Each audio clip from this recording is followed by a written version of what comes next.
Hello mga loves, tanghali na nga ito at nagchat nga sa akin si mama na may lakad nga daw kami. O edi ang babae dahil nga gala yun ay paspasan na nga rin ng gayak.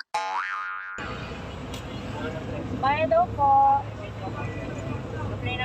O diba, kamalas-malasan nga dito nga naupo itong babae na ito sa may banda unahan kaya automatic conductor muna nga ang lagay natin.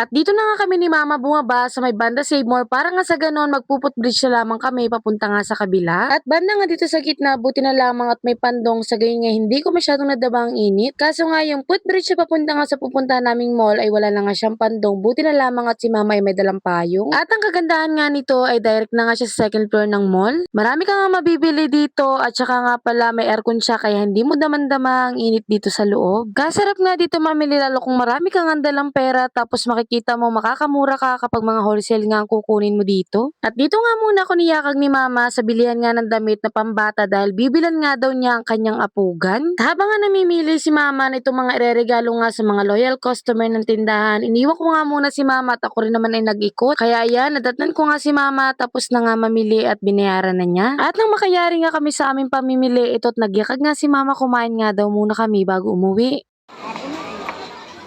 Kasama nito to? Sa'yo yan. At sa part nga na to mga loves, paspasan na rin kami ni Mama ng kain gawa nga ng hapon na at baka abutin din kami ng sobrang traffic. At isa pa nga din, lalo na yung mga pauwi nga ng FTI, kahirap nga ng masasakyang jeep. At dahil nabigatan nga si Mama dito sa mga bitbit nga niyang pinamili, ito at hinila na nga niya dito.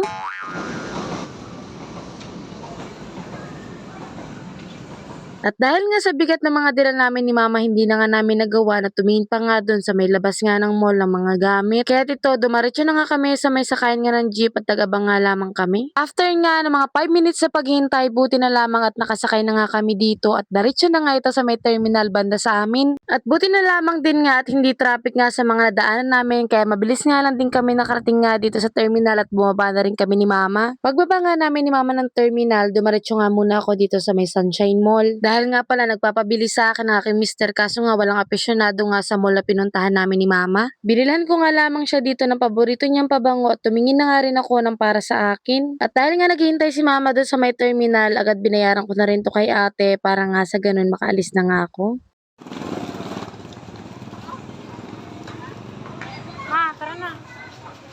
At ito nga pala mga loves, pagdating nga namin ng terminal, sumakay na nga rin kami ni Mama nitong ang tricycle papunta nga sa may palengke banda sa amin. O siya, hanggang dito na nga lang muna ulit mga loves at salamat nga po pala sa laging pag-support sa mga videos namin. Bye! Mwah!